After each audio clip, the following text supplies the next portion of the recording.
वैसे अमेरिका के पास पहले से ही कई घातक फाइटर जेट मौजूद हैं जो उसने कई नाटो देशों में भी तैनात कर रखे हैं। आइए आपको अमेरिका के दो सबसे अहम लड़ाकू विमानों के बारे में बताते हैं, उनके फीचर्स बताते हैं। F-35 फाइटर जेट की बात करें तो ये दुनिया का सबसे खतरनाक लड़ाकू विमान है। कई परमाणु हथियारों से लैस है, एक साथ लेके जा सकता है कई अलग अलग तरह के परमाणु हथियार।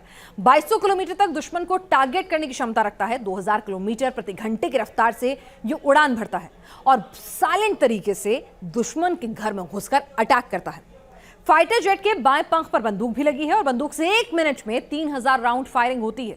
कितना विध्वंसकारी होगा आप अंदाजा लगा सकते हैं। अगर इसकी लैंडिंग की बात करें तो एक हेलीकॉप्टर की तरह से वर्टिकल लैंडिंग भी कर सकता है। तो यानी कि आप देखिए ऑपरेशंस में, वॉर सिचुएशंस में कितना घातक हो सकता है ये हथियारों के साथ साथ और अपने लैंडिंग मैन्यूवर की वजह से।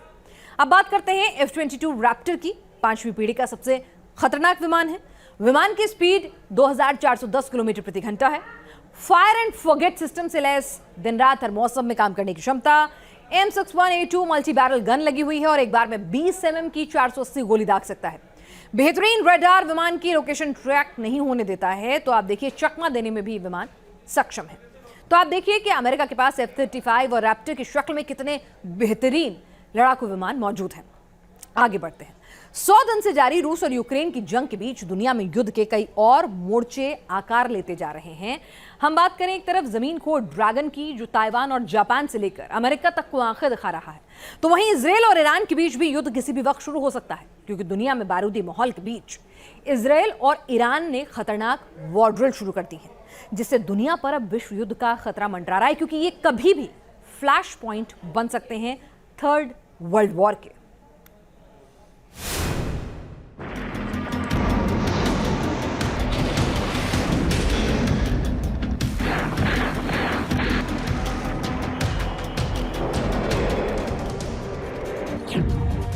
तैयार हो रही है युद्ध की नई जमीन।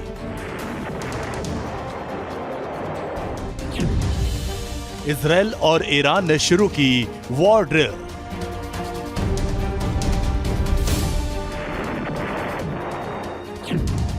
क्या काला सागर के बाद अब लाल सागर बनेगा नया जंगी अखाड़ा?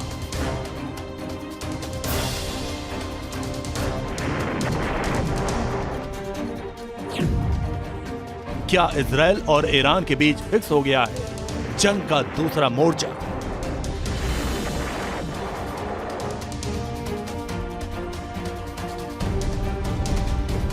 ये सवाल उठ रहे हैं उस युद्धाभ्यास के बाद जिसमें इजराइल ने शुरू किया और जवाब में ईरान ने भी अपनी जंगी तैयारी को आगे बढ़ाते हुए मिलिट्री ड्रिल को अंजाम दिया।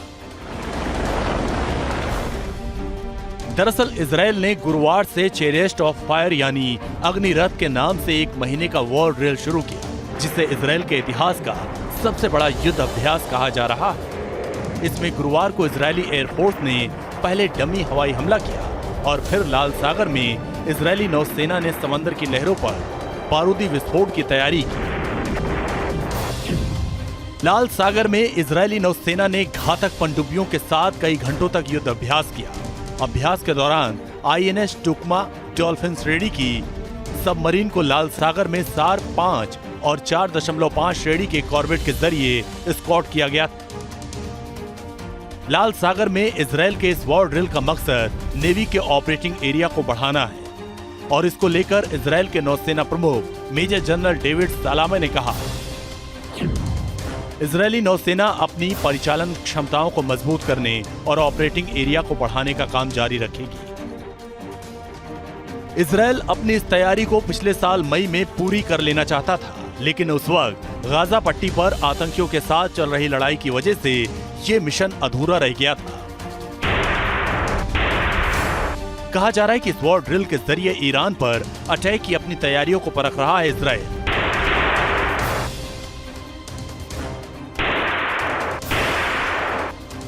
यही वजह है कि ईरान ने भी अपने जंगी हथियारों को धार देने में तनिक भी देरी नहीं की और ईरानी कब्जे वाली शेबा फॉर्म्स में तोप के गोलों के साथ मिलिट्री ड्रिल शुरू कर दी। दरअसल इसके जरिए ईरान इजराइल को यह बताने की कोशिश कर रहा है कि वो भी जंग के लिए पूरी तरह तैयार है।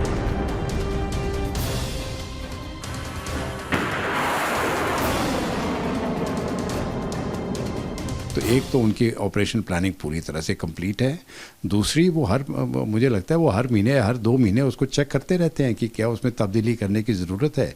तो हो सकता है कि जो पिछले साल की प्लान थी वो इस साल में लागू ना हो, इससे तो वैसे भी सिक्योरिटी बनती है। तो मुझे तो कोई शक नहीं है कि अगर इजराइल कुछ करना चाहता है तो वो पूरी तरीके से उसकी प्लानिंग हो चुकी है। आपको बता दें कि ईरान और इजराइल एक दूसरे को खतरे के तौर पर देखते हैं। दोनों देशों ने अब तक सीधे युद्ध तो नहीं लड़ा, लेकिन सालों से एक दूसरे के खिलाफ प्रॉक्सी वॉर लड़ रहे हैं।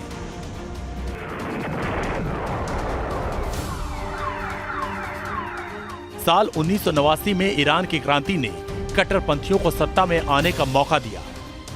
तभी से ईरानी नेता इजराइल को मिटाने की बात करते रहे हैं। ईरान की तरफ से हिजबुल्लाह और फिलिस्तीनी चरमपंथी संगठनों को मदद देने की बात पुरानी है, जैसे हमास का वो समर्थन करता आया है क्योंकि हमास इजराइल के खिलाफ लड़ता है।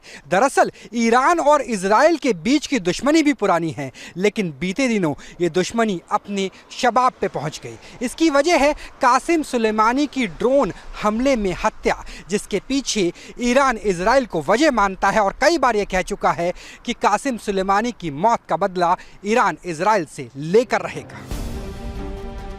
और इसके लिए ईरान एटमी तैयारी भी कर रहा है। बताया जा रहा है कि न्यूक्लियर वेपन तैयार करने के लिए ईरान पिछले कुछ महीनों से लगातार दुनिया की आंखों में धूल झोंककर चोरी छिपे यूरेनियम जमा करने में जुटा हुआ है। रिपोर्ट के मुताबिक ईरान के पास 43.3 किलोग्राम यूरेनियम जमा हो चुका है, जिसमें से 10 किलोग्राम यूरेनियम ईरान ने पिछले 3 महीने में जमा किया और अगले कुछ हफ्ते में ईरान 66 किलोग्राम यूरेनियम जमा कर लेगा। एटम बम बनाने के लिए 25 किलोग्राम संवर्धित यूरेनियम की जरूरत होती है और ईरान के पास करीब 2 गुना ज्यादा यूरेनियम मौजूद है। ईरान ने अमेरिका के साथ हुए न्यूक्लियर समझौते को 2020 में ही मानने से इनकार कर दिया था। उस वक्त उस समझौते के तहत ईरान को 3.67% शुद्धता तक ही यूरेनियम जमा करने की छूट थी, लेकिन ईरान ने इससे कई गुना ज्यादा यूरेनियम जमा कर लिया है, जिससे इजराइल से लेकर अमेरिका तक चढ़ा हुआ है। इजराइल और ईरान में इस कदर दुश्मनी है कि मार्च 2021 में इजराइल ने कहा था कि वो ईरान पर हमला करने के लिए किसी भी देश से इजाजत नहीं लेगा और न ही हमले में किसी दूसरे देश की मदद लेगा। इस धमकी के 2 महीने बाद जून 2021 में ईरान के परमाणु ठिकाने पर इजराइल ने एयर स्ट्राइक की थी, लेकिन हमले की जिम्मेदारी नहीं ली। इसके बाद सितंबर 2021 में ईरान की बैलिस्टिक मिसाइल फैक्ट्री पर भी इजराइल ने हवाई हमला किया था। इतना ही नहीं, इजराइल ने ईरान के परमाणु ठिकानों पर हमला करने के अपने सैन्य बजट को बढ़ाकर $1.5 बिलियन भी कर लिया। इजराइल को ये खतरा है कि अगर ईरान न्यूक्लियर बॉम्ब बना देगा तो वो बार बार यही धमकी दे रहा है कि हम इजराइल को ख़त्म कर देंगे। इजराइल को इस प्रकार की इंटेलिजेंस रिपोर्ट मिलती है कि ईरान न्यूक्लियर बॉम्ब बनाने की कोशिश में है या हो सकता है बहुत जल्दी बॉम्ब बना देगा, तो मुझे तो कोई शक नहीं है कि इजराइल ईरान के ऊपर हमला करेगा और उस फैसिलिटी को बर्बाद करेगा। जहां तक ताकत का सवाल है तो ईरान के पास लंबी दूरी तक मार करने में सक्षम मिसाइलों का बड़ा जखीरा है। वहीं इजराइल के पास भी ताकतवर सेना के साथ ही दुनिया के सबसे एडवांस हथियार हैं, जो जंग की सूरत बदलने का मादा रखते हैं। और इसी वजह से इजराइल और ईरान के बीच नया वॉर फ्रंट खुलने का खतरा बढ़ गया है। Team news nation.